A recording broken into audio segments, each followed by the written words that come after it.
اعوذ باللہ من الشیطان الرجیم بسم اللہ الرحمن الرحیم ومن الناس من يقول آمنا بالله وباليوم الآخر وما هم بمؤمنين يخادعون الله والذين آمنوا وما يخدعون إلا أنفسهم وما يشعرون۔ قرآن مجید کے جس انتخاب کا ہم سلسلے وار مطالعہ کر رہے ہیں اس میں ہم نے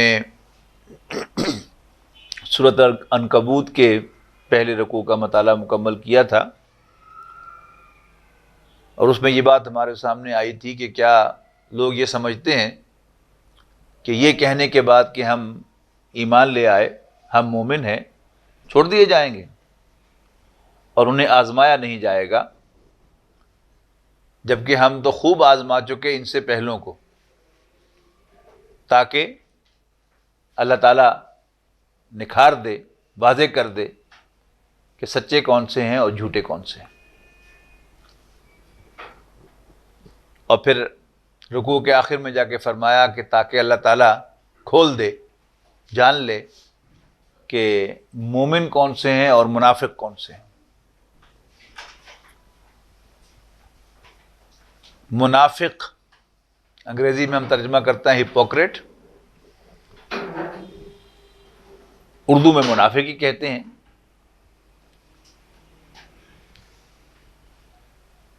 قرآن مجید کے بالکل آغاز میں پہلے رکوع کی ابتدائی آیات میں متقین کا ذکر ہے کہ قرآن مجید متقیوں کے لیے، اللہ سے ڈرنے والوں کے لیے ہدایت ہے۔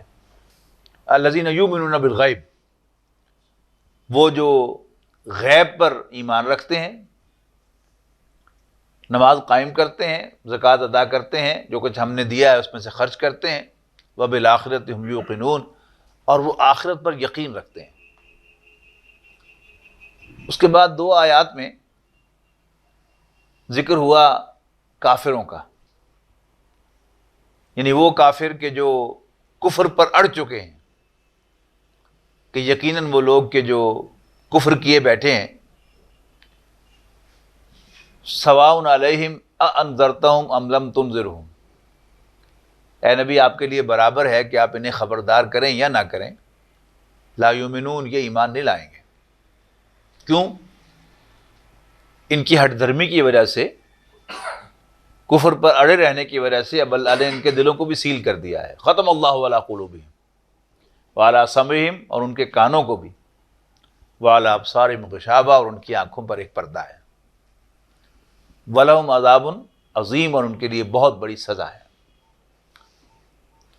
اس کے بعد ایک تیسرے گروہ کا ذکر کیا، وَمِنَ النَّاسِ مَن يَقُولُ آمَنَّا بِاللَّهِ وَبِالْيَوْمِ الْآخِرِ، لوگوں میں سے کچھ وہ بھی ہیں کہ جو کہتے ہیں، کلیم کرتے ہیں کہ ہم اللہ اور آخرت پر ایمان رکھتے ہیں، وَمَا هُم بِمُؤْمِنِينَ، حالانکہ وہ مومن نہیں ہیں۔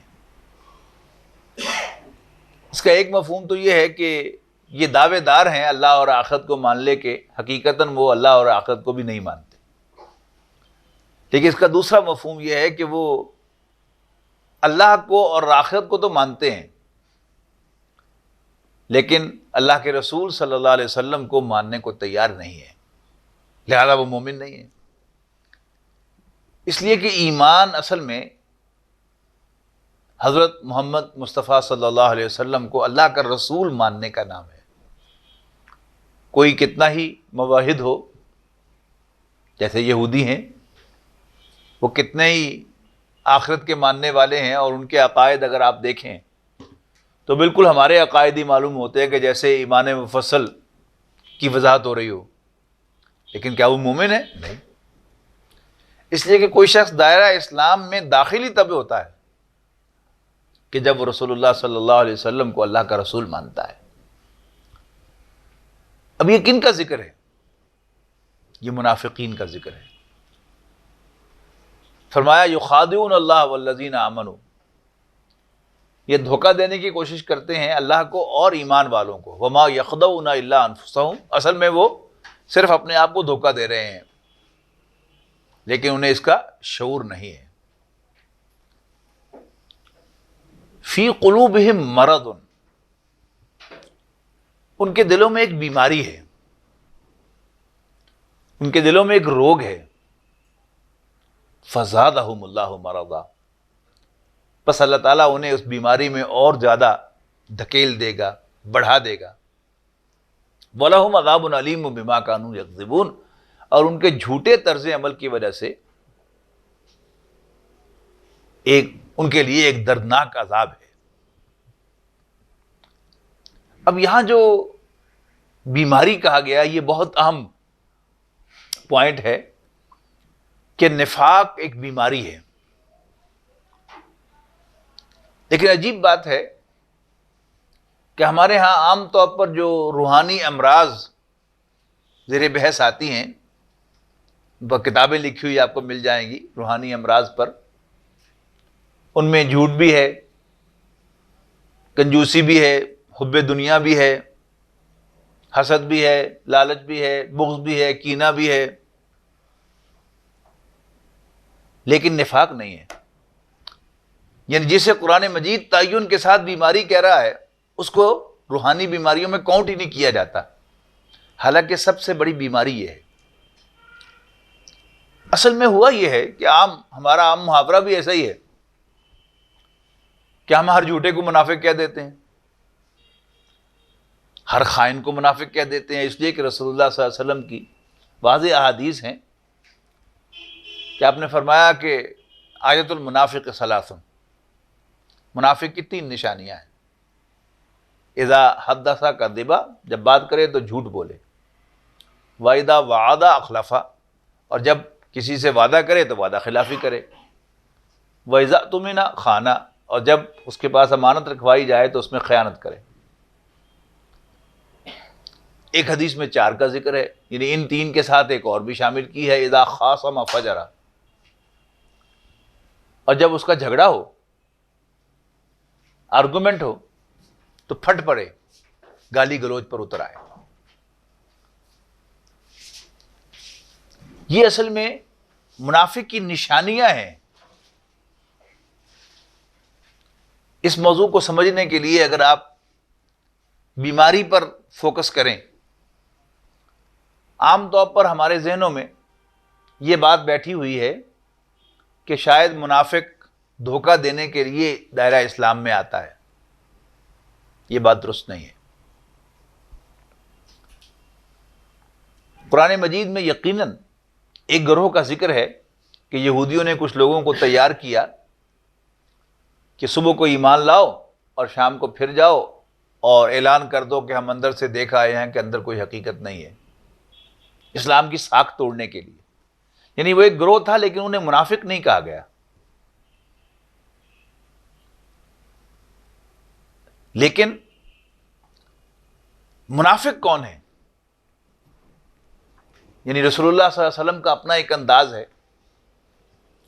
کہ آپ 1 2 3 4 کی طرح بڑی سادہ الفاظ میں گفتگو کر کے بات کو سمجھاتے ہیں۔ قرآن مجید کا اپنا ایک انداز ہے، کلام اللہ کا کوئی میچ نہیں ہو سکتا۔ قرآن مجید میں بھی نفاق کا بہت تفصیل سے ذکر ہے، لیکن کہیں یہ ہیڈنگ نہیں ہے کہ منافق کی یہ نشانیاں ہیں۔ 3 4 نہیں، 20 نشانیاں قرآن مجید میں آپ کو مل جائیں گی، لیکن انداز نرالا ہے۔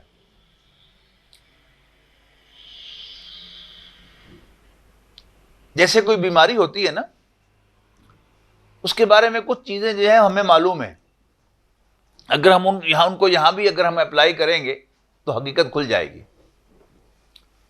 سب سے پہلی بات تو یہ کہ کبھی کوئی شوق سے بیمار نہیں ہوتا۔ اگر نفاق واقعی کوئی بیماری ہے تو کبھی کوئی شوق سے بیمار نہیں ہوتا۔ بیماری ہمیشہ لگ جایا کرتی ہے، تو نفاق بھی ایک بیماری ہے، یہ لگ جائے گی لیکن کبھی کوئی شوق سے منافق نہیں ہوگا۔ دوسری بات یہ کہ کبھی منافق کسی بیمار کے ماتھے پر لکھا ہوا نہیں آتا کہ اس کو فلاں بیماری ہے۔ آپ نے بے شمار کینسر کے مریض دیکھے، ٹی بی کے مریض دیکھے، جگر کے مریض دیکھے، کسی کے ماتھے پہ لکھا ہوا دیکھا آپ نے کبھی؟ یا اس کے پاس سے گزرتے ہوئے آواز آ رہی ہو ہیپیٹائٹس ہیپیٹائٹس،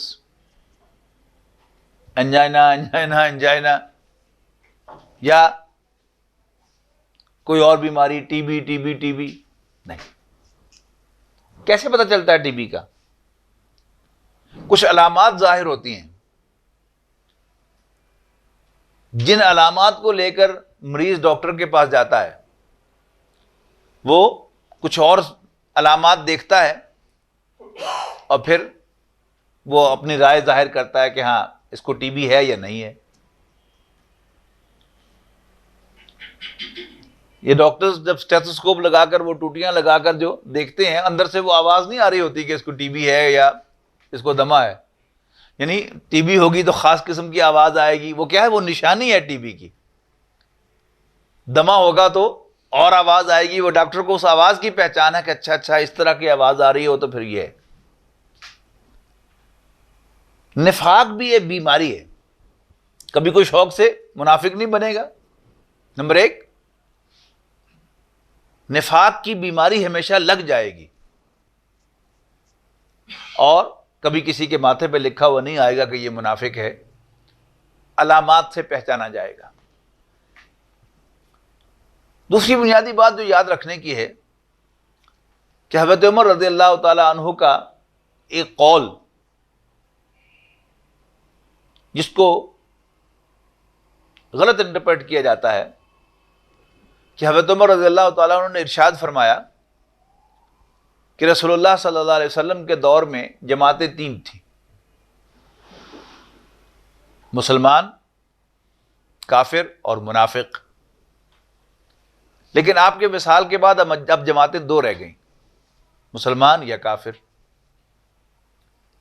اس کا مطلب یہ لے لیا گیا کہ شاید نفاق ختم ہو گیا. حالانکہ اس کا مطلب یہ ہے کہ نبی اکرم صلی اللہ علیہ وسلم پر چونکہ وحی آتی تھی، تعین کے ساتھ ان کو پتہ چل جاتا تھا کہ یہ منافق ہے. اب چونکہ وحی کا سلسلہ بند ہو گیا، اب بھی یہ بیماری تو رہے گی، لوگ اس بیماری سے کا شکار تو ہوں گے، لیکن کسی کو کہا نہیں جا سکتا کہ وہ منافق ہے. ہاں، ہر مومن کو اپنے دل کے اندر جھانک جھانک کر ٹٹول کر دیکھتے رہنا چاہیے کہ کہیں اسے کوئی یہ بیماری، خطرناک بیماری لگ تو نہیں گئی. جیسے جو لوگ ہیلتھ کانشیس ہوتے ہیں، اپنی صحت کا خیال رکھتے ہیں، وہ وقتاً فوقتاً اپنی شوگر بھی چیک کرواتے رہتے ہیں، بلڈ پریشر بھی چیک کرواتے رہتے ہیں، وقتاً فوقتاً دوسرے ٹیسٹ بھی کرواتے رہتے ہیں، اپنا وزن بھی چیک کرتے رہتے ہیں کہیں بڑھ تو نہیں رہا. اسی طرح کسی شخص کو مہینہ بھر کھانسی آتی رہے تو اس کے ذہن میں لازماً یہ خیال آتا ہے کہ وہ 1 مہینہ ہو گیا کھانسی جان نہیں چھوڑ رہی، بڑا ڈرتا ڈرتا ڈاکٹر صاحب کے پاس جاتا ہے، ڈاکٹر صاحب دیکھیں مجھے کہیں ٹی بی تو نہیں ہو گئی. اب نفاق کے بھی سائنز اور سمٹمز ہیں، قرآن مجید میں بیان ہوئے، رسول اللہ صلی اللہ علیہ وسلم نے بیان فرمائے. جب کوئی شخص اپنے اندر یہ سمٹمز دیکھے، یہ علامات دیکھے، تو اسے فوراً فکر ہونی چاہیے کہ کہیں میں منافق تو نہیں ہو گیا. پھر نبی اکرم صلی اللہ علیہ وسلم کا ایک اور فرمان بھی بات کو پوری طرح کھول دیتا ہے. آپ نے نفاق کے بارے میں ارشاد فرمایا کہ ما خافہ الا المومن وما امنہ الا المنافق، کہ نفاق کی بیماری کا خطرہ ہوتا ہے تو ہمیشہ مومن کو، اور نفاق کی بیماری سے محفوظ و مامون اپنے آپ کو سمجھتا ہے تو صرف منافق. استاد مکرم ڈاکٹر اسٹار احمد صاحب رحمہ اللہ اس حدیث پر تبصرہ فرمایا کرتے تھے کہ رہا کھٹکا نہ چوری کا، دعا دیتا ہوں رہزن کو، کہ جس مسافر کے پاس قیمتی سامان ہوگا اسے تو رات نیند نہیں آئے گی کہ کہیں میری جیب نہ کٹ جائے، لیکن جس کی جیب کٹ گئی وہ تو پھر اب پاؤں پھیلا کے سو سکتا ہے کہ چلو جیب میں ہے ہی کچھ نہیں. تو جس شخص کے دل میں ایمان کی پونجی ہوگی اس کو فکر ہوگی کہ کہیں یہ میری پونجی لٹ نہ جائے. لیکن جو پہلے ہی پونجی لٹا چکا ہوگا وہ اپنے آپ کو پکا مومن سمجھے گا کہ ہاں میرے جیسا ایمان والا تو کبھی پیدا ہی نہیں ہوا. اور اب آپ کو سمجھ میں آئے گا صحابہ کا وہ اثر کہ بڑے سینئر صحابہ انہیں اپنے بارے میں یہ فکر لائق رہتی تھی کہ کہیں میں منافق تو نہیں ہو گیا. حضرت حذیفہ ابن یمان رضی اللہ تعالیٰ عنہ ایک صحابی ہیں. غزوہ تبوک سے واپسی پر رسول اللہ صلی اللہ علیہ وسلم ان کے قریب تھے. رسول اللہ صلی اللہ علیہ وسلم کے ساتھ وہ چل رہے تھے، یعنی آپ کی سواری کے ساتھ انہوں نے سواری رکھی ہوئی تھی. تو نبی اکرم صلی اللہ علیہ وسلم کی حفاظت کی غرض سے تو رسول اللہ صلی اللہ علیہ وسلم بھی کچھ سو رہے تھے. آنکھ کھلی تو دیکھا کہ حذیفہ بالکل قریب ہیں. اور ایک واقعہ بھی ایسا پیش آ گیا کہ ایک تنگ جگہ سے گزرنا تھا تو کچھ لوگوں نے اپنے چہرے ڈھانپ کر رسول اللہ صلی اللہ علیہ وسلم پر حملہ کیا. تو حضرت حذیفہ ابن یمان رضی اللہ تعالیٰ عنہ نے اسی مقصد کے لیے حضور صلی اللہ علیہ وسلم کے ساتھ تھے تو آگے بڑھ کر ان سب کو مار بھگایا. تو رسول اللہ صلی اللہ علیہ وسلم بڑے خوش ہوئے اور آپ نے وحی کی روشنی میں خبر دی کہ حذیفہ یہ فلاں فلاں منافق تھے. اور ساتھ ہی اور جو نہیں بھی تھے اس حملے میں شامل ان منافقین کی پوری فہرست بتا دی، لیکن ساتھ ہی یہ فرمایا کہ یہ تمہارے پاس میرا ایک راز ہے، اس کو ڈسکلوز نہ کرنا. اس بنا پر حضرت حذیفہ رضی اللہ تعالیٰ عنہ کا لقب قرار پایا صاحب سر النبی صلی اللہ علیہ وسلم، حضور صلی اللہ علیہ وسلم کے رازدان، جن کے پاس حضور صلی اللہ علیہ وسلم کا ایک راز ہے. اب ذرا جگر تھام کے بیٹھیے. حضرت عمر رضی اللہ تعالیٰ عنہ نے ایک مرتبہ حضرت حذیفہ ابن یمان رضی اللہ تعالیٰ عنہ کو قسم دے کر کہا کہ حذیفہ تمہارے پاس راز ہے، میں تم سے یہ تو نہیں پوچھ رہا کہ مجھے نام بتا دو، پلیز مجھے اتنا ہی کم سے کم بتا دو کہیں اس فہرست میں میرا نام تو نہیں. جبکہ ہمیں کبھی ساری عمر خیال ہی نہیں آیا کہ ہم بھی منافق ہو سکتے ہیں. اسی طرح ایک صحابی ہیں حنظلہ رضی اللہ تعالیٰ عنہ. ایک دفعہ مدینے کی گلیوں میں وہ یہ کہتے ہوئے پائے گئے نافق حنظلہ، نافق حنظلہ، نافق حنظلہ، حنظلہ تو منافق ہو گیا، حنظلہ تو منافق ہو گیا، حنظلہ تو منافق ہو گیا. حضرت ابوبکر ملے، کیا کہہ رہے ہو؟ میں نے کہا جی بس ٹھیک کہہ رہا ہوں. حضور صلی اللہ علیہ وسلم کی محفل میں ہوتا ہوں تو کیفیت اور ہوتی ہے ایمان کی، اور جب وہاں سے اٹھ کے آتا ہوں تو بالکل ہی بدل جاتی ہے. تو حضرت ابوبکر نے فرمایا کہ حال تو میرا بھی یہی ہے، آؤ اللہ کے رسول کے پاس چلتے ہیں اور ان سے پوچھتے ہیں کہ معاملہ کیا ہے. تو جب وہ گئے رسول اللہ صلی اللہ علیہ وسلم کی خدمت میں تو آپ نے فرمایا کہ اگر تمہاری ہر وقت وہی کیفیت رہے تو پھر تو فرشتے تم سے تمہارے بستروں میں مصافحہ کیا کریں، یعنی تم بھی مقام نبوت پر سرفراز ہو جاؤ، اس لیے کہ فلکچویشن سے پاک ایمان جو ہے وہ صرف نبی کا ہوتا ہے.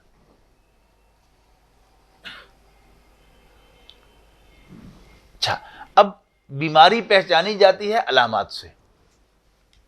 وہ جو احادیث میں آئی ہیں علامات وہ تو میں نے آپ کو سنا دی. اب قرآن مجید کیسے بیان کرتا ہے علامات؟ ایک علامت تو میں نے آپ کو بتا بھی دی کہ وہ اللہ کو اور آخرت کو ماننے کا دعویٰ کرتے ہیں لیکن رسول کو تو ماننے کا دعویٰ بھی نہیں کرتے. تو نفاق کا اصل پرابلم جو ہے وہ کیا ہے؟ رسول کو رسول ماننے سے اعتراض کرنا. اشہد اللہ الہ الا اللہ و اشہد ان محمد رسول اللہ کہہ کر بھی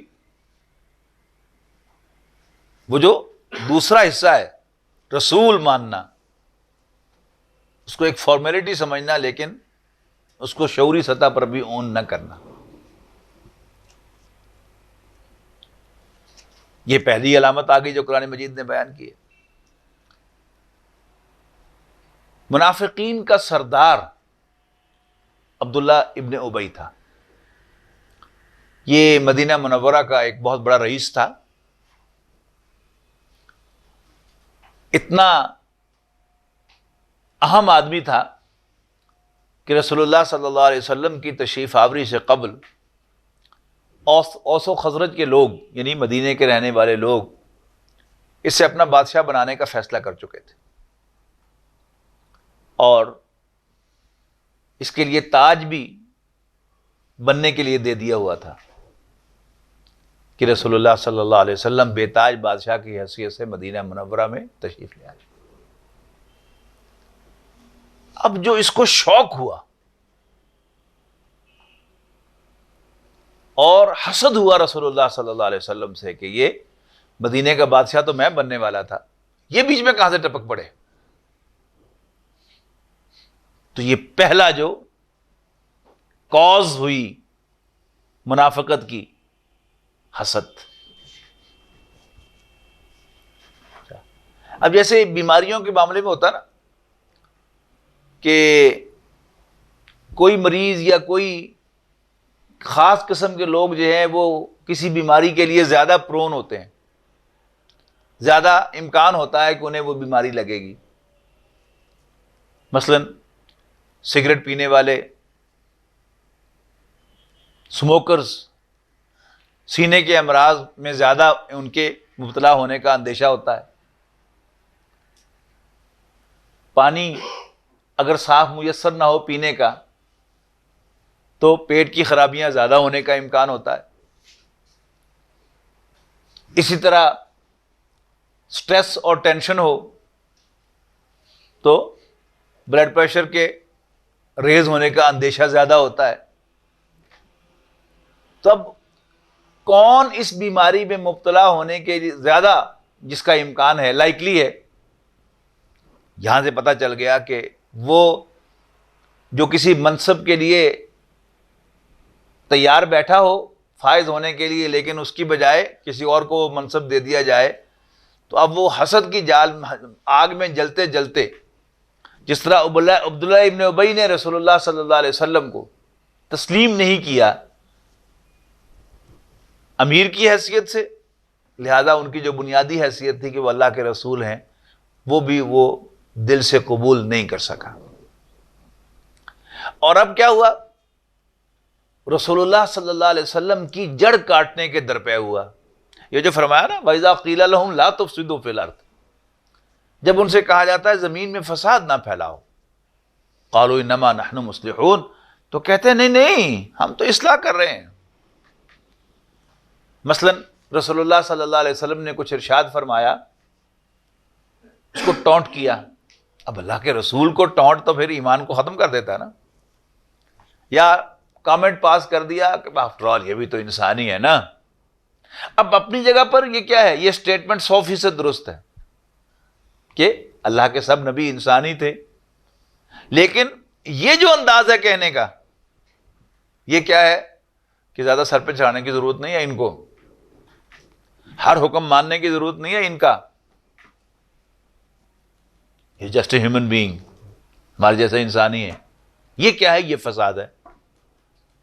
اور اگر کسی نے پوچھا کہ کیا بکواس کیا تم نے، میں نے کہا اصل میں تمہارا ذہنیت تمہاری خراب ہے، میں نے تو اصلاح کے لیے کیا ہے کہ کہیں شخصیت پرستی پیدا نہ ہو جائے، حالانکہ نیت یہ ہرگز نہیں تھی۔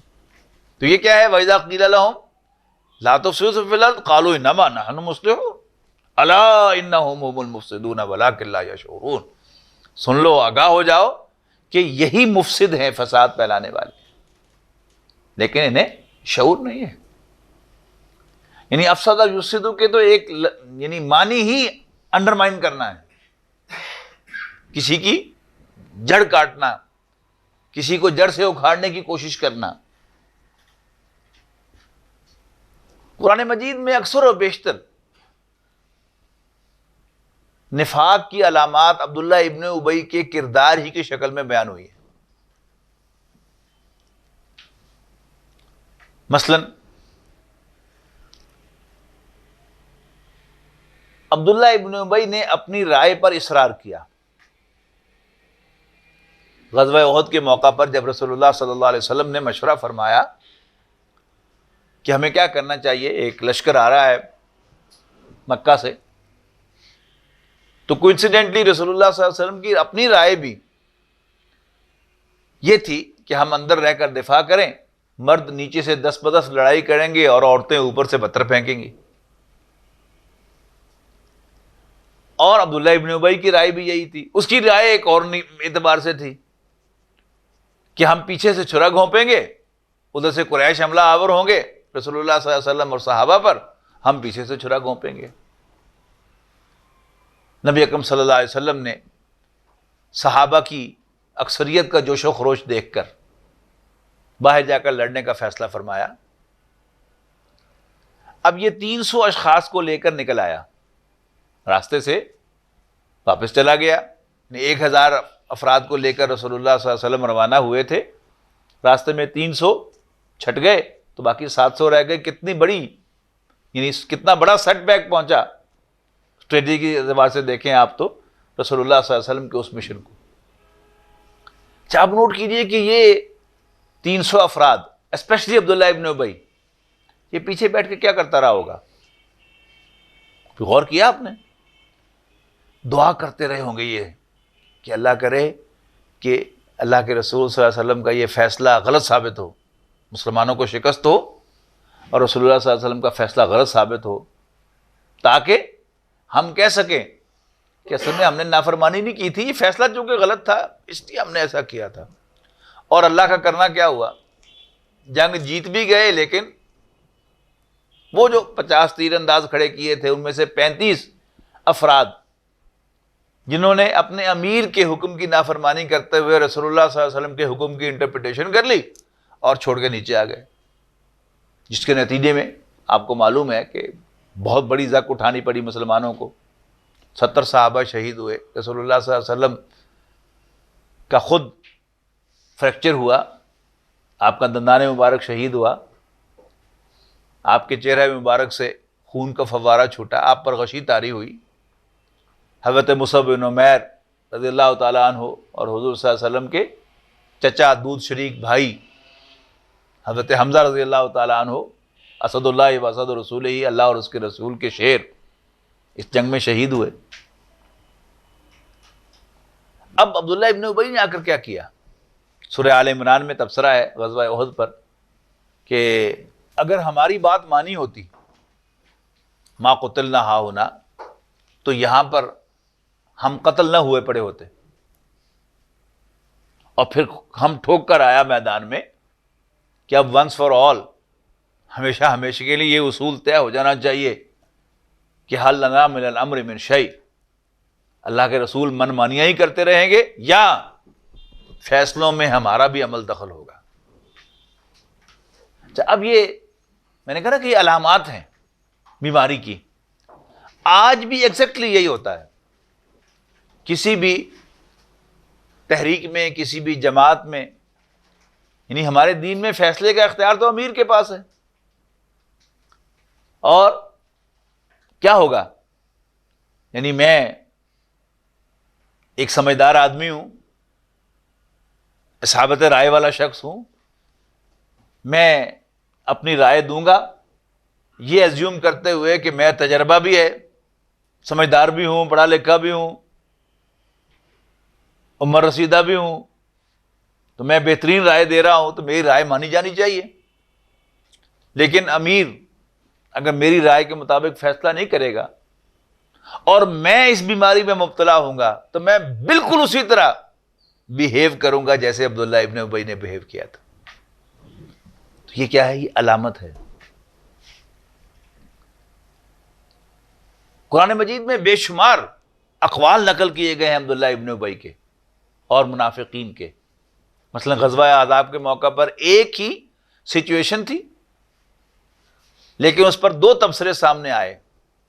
جن کے دلوں میں ایمان تھا انہوں نے کہا ھذا ما وعد اللہ ورسولہ وصدق اللہ ورسولہ، یس اللہ اور اس کے رسول نے یہی تو وعدہ فرمایا تھا ہم سے، اور اللہ اور اس کے رسول نے سچ ہی تو فرمایا تھا، سچا وعدہ تو کیا تھا، اب ان کی نظر کس وعدے پر تھی؟ وَلَنَبْلُوَنَّكُمْ بِشَيْءٍ مِّنَ الْخَوْفِ وَالْجُوعِ وَنَقْصٍ مِّنَ الْأَمْوَالِ وَالْأَنفُسِ وَالثَّمَرَاتِ وَبَشِّرِ الصَّابِرِينَ، کہ ہم تمہیں آزما کر رہیں گے کچھ دے کر، بھوک، اذیت، جان اور مال کا نقصان، پھلوں کا نقصان،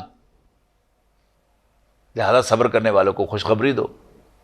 لیکن اسی سچویشن پر منافقین کیا کہہ رہے تھے؟ ما وعدنا اللہ ورسولہ الا غرورا، اللہ اور اس کے رسول نے تو ہمیں دھوکہ دیا، ہم سے تو کہا گیا تھا کہ کیسر و کسریٰ کی سلطنت بھی تمہارے پاؤں تلے آئے گی، اور اب مدینہ بھی ہاتھ سے جا رہا ہے، اوہ مارے گئے، تو دھوکہ ہو گیا ہم سے، فراڈ ہو گیا ہم سے۔ اب سچویشنز یہاں بھی آتی ہیں۔ اب انسان کے لیے موقع ہے کہ اپنا جائزہ لیتے رہے کہ میرے دل کی کیفیت کیا ہے، میرا دل کیا مومنین صادقین والا قول دہرا رہا ہے، یا میرا دل منافقین کی زبان بول رہا ہے۔ اسی سے پتہ چل جائے گا کہ میں اس بیماری سے پاک ہوں یا میرے اندر اس بیماری کے جراثیم آ گئے۔ اسی طرح بے شمار، یعنی سورہ منافقون میں تو از اول تا آخر یہی مضمون ہے۔ سب سے پہلے فرمایا کہ اذا جاءک المنافقون قالوا نشهد انک لرسول اللہ، کہ جب منافق آپ کے پاس آتے ہیں تو کہتے ہیں کہ اللہ کے رسول، ہم گواہی دیتے ہیں کہ آپ اللہ کے رسول ہیں۔ بڑا خوبصورت مقام ہے، واللہ یشہد انک لرسول، اللہ تعالیٰ کو واللہ یعلم انک لرسول، اللہ کو خوب معلوم ہے کہ آپ اس کے رسول ہیں، لیکن ایک گواہی اللہ بھی دیتا ہے، واللہ یشہد ان المنافقین لکاذبون، کہ یقیناً منافق جھوٹے ہیں۔ یعنی ان کی زبان پر جو الفاظ ہیں وہ درست ہیں اپنی جگہ پر، لیکن ان کی زبان پر جھوٹ ہیں، اس لیے کہ یہ دل سے تو مانتے ہی نہیں آپ کو اللہ کا رسول۔ اور پھر کبھی مانتے ہیں کبھی انکار کرتے ہیں۔ ذالک بانہم آمنوا ثم کفروا، یہ اس لیے کہ یہ ایمان لائے اور پھر کافر ہوئے۔ یعنی جو شخص دھوکہ دینے کے لیے اسلام لاتا ہے، اب نوٹ کیجئے کہ وہ تو اصل میں ایک لمحے کے لیے بھی اسلام لاتا ہی نہیں، صرف دعویٰ کرتا ہے۔ یہاں کیا ہے، یعنی اس بیماری میں جو نارمل اس کا فیچر ہے اس بیماری کا، وہ کیا ہے کہ ایک شخص ایمان لاتا ہے لیکن پھر ایمان کے تقاضوں سے بھاگتا ہے۔ جب جان و مال خرچ کرنے کا تقاضا کیا جاتا ہے تو اس پر گراں گزرتا ہے۔ اسی طرح امیر کے فیصلوں کو ماننا اس پر گراں گزرتا ہے کسی بھی وجہ سے۔ اس میں جا کے فرمایا آگے جا کر ذالک بانہم آمنوا ثم کفروا فتبع علی قلوبہم، کہ یہ ایمان لائے پھر انہوں نے کفر کی روش اختیار کی تو اللہ تعالیٰ نے ان کے دلوں کو سیل کر دیا۔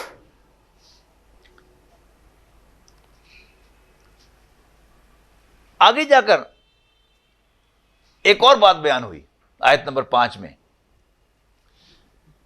فرمایا کہ وَإِذَا قِيلَ لَهُمْ تَعَالَوْا يَسْتَغْفِرْ لَكُمْ رَسُولُ اللَّهِ، جب ان سے کہا جاتا ہے کہ آؤ، یعنی اللہ کے رسول کی خدمت میں حاضر ہو کر اقبال جرم کر لو، تو اللہ کے رسول تمہارے لیے یستغفر لکم رسول اللہ، اللہ کے رسول تمہارے لیے استغفار کریں گے اور اللہ تعالیٰ حضور صلی اللہ علیہ وسلم کی اس درخواست کو قبول کرتے ہوئے تمہیں معاف کر دے گا۔ یہ بھی اصل میں کیا ہے کہ وہی غزوہ احد کے بعد جب واپس آئے تو یہ عبداللہ ابن ابی کی ایک بڑی عجیب حرکت تھی کہ حضور صلی اللہ علیہ وسلم کی محفل میں یہ کھڑے ہو کر کہتا تھا کہ یہ اللہ کے رسول ہیں، ان کی بات غور سے سنو، لیکن اولے ہو کر حضور صلی اللہ علیہ وسلم کی مخالفت کرتا تھا کہ ہم کیوں ان کو سر پر چڑھائیں، ہمارے جیسا انسان ہے، کیوں مانیں ہم ان کی ہر بات۔ تو اس نے وہی اپنا عمل دہرایا غزوہ احد سے واپسی کے بعد، جب پہلا جمعہ آیا تو لوگ جو ہے اس کے پیچھے پڑ گئے اور کہ ہے کیا کہہ رہے ہو، جنگ سے تو تم بھاگا آئے تھے، تو وہاں اس وقت اللہ کے رسول نہیں تھے یہ؟ تو یہ بھنا کر اور بڑبڑاتا ہوا مسجد نبی سے باہر نکل آیا۔ دروازے پر اس کو ایک صحابی ملا، مخلص مسلمان، سچا مومن. تو اس نے پوچھا کیا بات ہے؟ اس نے بتائی بات. انہوں نے کہا نہیں آ جاؤ اندر، اللہ کے رسول کے پاس حاضر ہو کے معافی مانگ لو، اور ان سے استدعا کریں گے ہم کہ وہ بھی آپ کے لیے دعا کریں، تو پھر تمہاری معافی ہو جائے گی. انہوں نے کہا فرمایا یہاں پر لووا رؤوسہم، تو اپنا سر ہلاتے ہیں،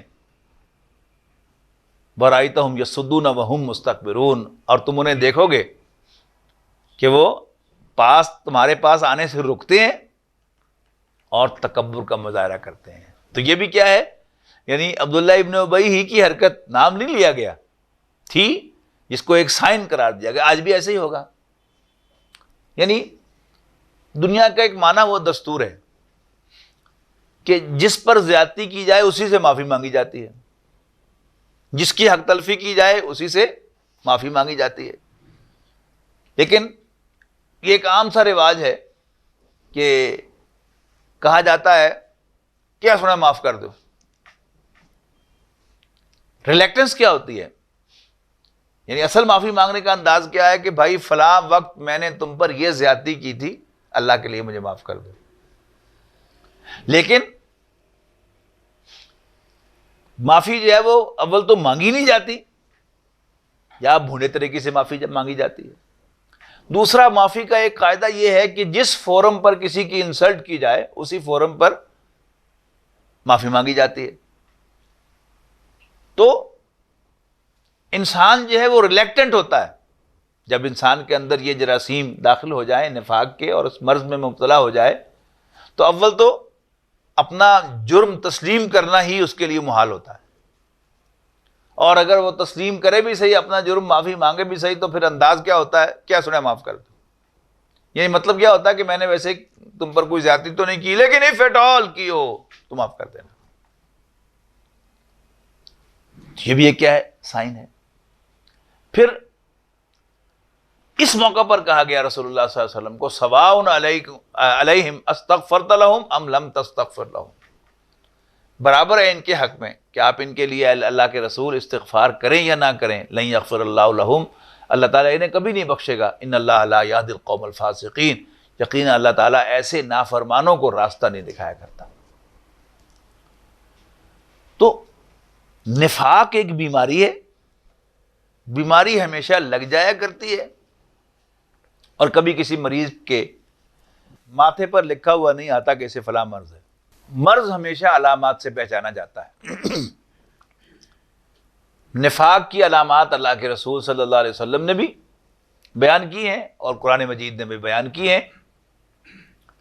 اور عبداللہ ابن ابی کے کردار کے حوالے سے یہ بات بھی واضح ہوئی ہے کہ جو شخص کسی عہدے کا امیدوار ہو، یعنی امیدوار بالکل لفظی معنوں میں، کہ جس کے امید ہو جسے کہ مجھے یہ آفس ملے گا، مجھے یہ عہدہ ملے گا، لیکن کسی وجہ سے اسے وہ عہدہ نہ ملے، تو جو بھی اس جگہ پر آ کر بیٹھے گا وہ کبھی اسے نہیں بھائے گا. یعنی اور نہیں تو آٹا گوندھ ہے ہلدی کیوں ہے، یہ تو ہو کر ہی رہے گا. یہ کیا ہے؟ یہ یعنی وہ علامات میں سے ایک علامت ہے. اگر انسان اپنے گریبان میں جھانکتا رہے، اور وہ حیران ہوگا اگر قرآن مجید کو واقعتاً اپنے لیے ہدایت سمجھا جائے، تو پھر قرآن مجید جو ہے وہ انسان کو کان سے پکڑ کے بھی سیدھا کرے گا. لیکن شرط کیا ہے کہ قرآن مجید کی تلاوت کی جائے ہدایت کی غرض سے. یعنی مثال کے طور پر میں کسی جماعت کا، کسی تحریک کا، کسی آرگنائزیشن کا حصہ ہوں، امیر نہیں ہوں. اب میں اس میں رائے دیتا ہوں، میری رائے نہیں مانی جاتی، تو پھر میرے اندر ایک وٹ آئے گا کہ لو، میں آسمان سے تاڑا تو کے لایا تھا، اتنی زبردست میں نے رائے دی تھی، مانی کیوں نہیں گئی. اور پھر دل ہی دل میں آئے گا کہ اچھا وقت آنے پر میں بتاؤں گا کہ میری رائے درست تھی. 6 مہینے کے بعد، 4 مہینے کے بعد، 6 ماہ کے بعد واقعتاً وہ مشن فیل ہوتا ہے. جس رائے پر عمل کیا گیا تھا وہ غلط ثابت ہوتی ہے، تو پھر میں اس موقع کو غنیمت جانتے ہوئے میں کہوں گا کہ دیکھو کہا نہیں تھا میں نے، تم لوگوں نے میری بات نہیں مانی تھی. حالانکہ اصول کیا ہے کہ یہ دو چیزیں علیحدہ علیحدہ ہیں. ایک ہے مشورہ، ایک ہے فیصلہ. ہمارے دین کا جو مزاج ہے، ہمارے دین نے جو نظام جماعت دیا ہے، اس کے مطابق جو بھی امیر ہے فیصلہ اس کا چلتا ہے. ہاں اس کے ساتھی اسے مشورہ دیتے ہیں، وہ صحیح مشورہ دینے کے پابند ہیں، اور فیصلہ جو ہے وہ امیر پر ہے. یعنی اس کی تو اللہ تعالیٰ نے ہمیں پریکٹس کروائی ہے. ہر نماز با جماعت میں دن میں 5 مرتبہ. پروٹوکول کیا ہے کہ جس کو بھی آپ امام بنا کر اپنے آگے کھڑا کر دیں اور نیت باندھ لیں پیچھے اس امام کے، اب وہ امام غلطی کرے گا نماز میں تو آپ کو اس کے ساتھ غلطی کرنی پڑے گی، خواہ آپ کو 101% یقین ہو کہ اس نے غلطی کی ہے. آپ صرف سبحان اللہ کہہ کر اسے متوجہ کر سکتے ہیں، لیکن آپ کو غلطی جو ہے وہ اس کے ساتھ کرنی ہی پڑے گی، تب جا کر بات بنے گی، ورنہ آپ کی نماز ٹوٹ جائے گی. اگر آپ یہ سوچیں، فرض کیجئے 4 رکعت کی نماز ہے، دوسری رکعت میں قاعدہ کرنا تھا، تشہد کرنا تھا، امام صاحب بھول گئے اور کھڑے ہو گئے، تو آپ کو صرف سبحان اللہ کہہ کر انہیں متوجہ کرنے کی اجازت ہے، لیکن یہ نہیں کہ آپ کر سکتے کہ اچھا چلو امام صاحب تو بھول گئے، مجھے تو یاد ہے، میں جلدی سے ذرا تحیات اللہ صلی اللہ علیہ وسلم پڑھ کے پھر کھڑا ہو جاؤں گا. نہیں، آپ کی نماز ٹوٹ جائے گی. یہ ہے ہمارے دین کا مزاج، جو ہمارا دین ہمیں ہمارے اندر پیدا کرنا چاہتا ہے کہ رائے دو اور فیصلہ امیر پہ چھوڑ دو. پھر جب امیر اپنے فیصلے کا اعلان کر دے تو پھر اس فیصلے کو اون کرو کہ وہ تنظیم کا فیصلہ ہے، جماعت کا فیصلہ ہے، آرگنائزیشن کا فیصلہ ہے، اور یہ میری آرگنائزیشن ہے، لہذا یہ میرا فیصلہ ہے. اب اس فیصلے کی ناکامی میری ناکامی ہے، امیر کی ناکامی نہیں ہے، پوری جماعت کی ناکامی ہے، امیر کی ناکامی نہیں ہے. لیکن یہ بڑی ایک تھیوریٹیکل سی بات معلوم ہوتی ہے، لیکن آپ غور کریں گے تو واقعتاً یہ پریکٹیکل چیزیں ہیں جو ہمیں دی ہیں. اب اگر کوئی شخص جو ہے سے کسی تحریک کا، کسی جماعت کا رکن ہے، تو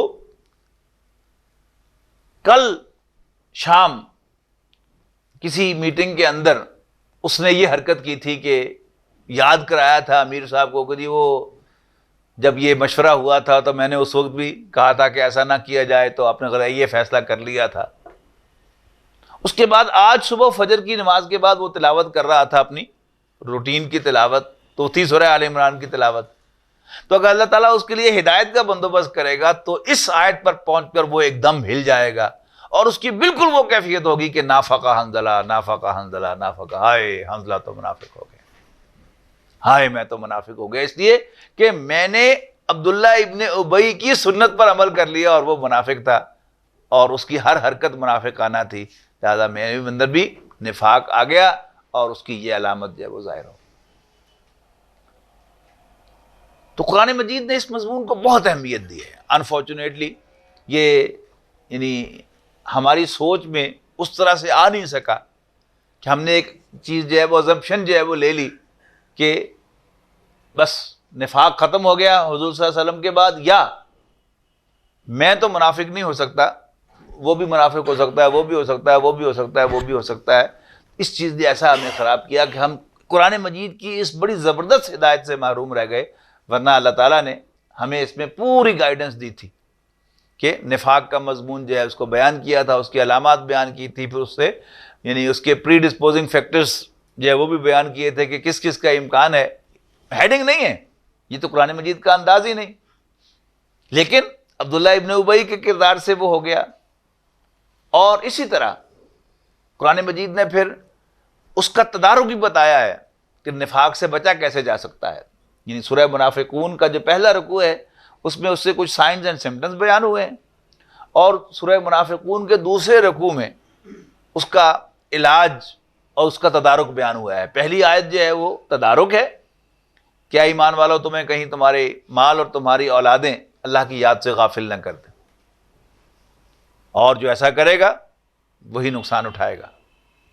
اس کے بعد فرمایا کہ خرچ کرو اللہ کے راستے میں. یہ کیا ہے؟ یہ علاج ہے. اگر تم اپنے دل میں ٹٹولو اور محسوس کرو کہ تمہیں بھی یہ مرض لگ گیا ہے تو پھر اس کا علاج کیا ہے کہ انفاق کرو اللہ کے راستے میں.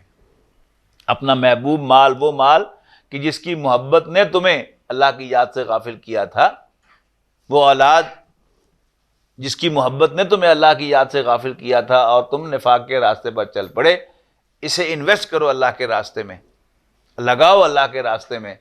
تو اس سے تمہارا دل جو ہے وہ آہستہ آہستہ صاف ہوگا، اور پھر جب تم اس پر ایمان کی بارش کرو گے تو پھر تمہارا دل جو ہے وہ نفاق سے بالکل پاک ہو جائے گا اور تم پکے مومن بن جاؤ گے.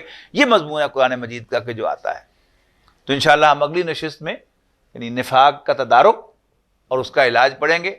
آج اسی پر اکتفا کرتے ہیں. آخر دعوانا الحمدللہ رب العالمین. بہت شکریہ.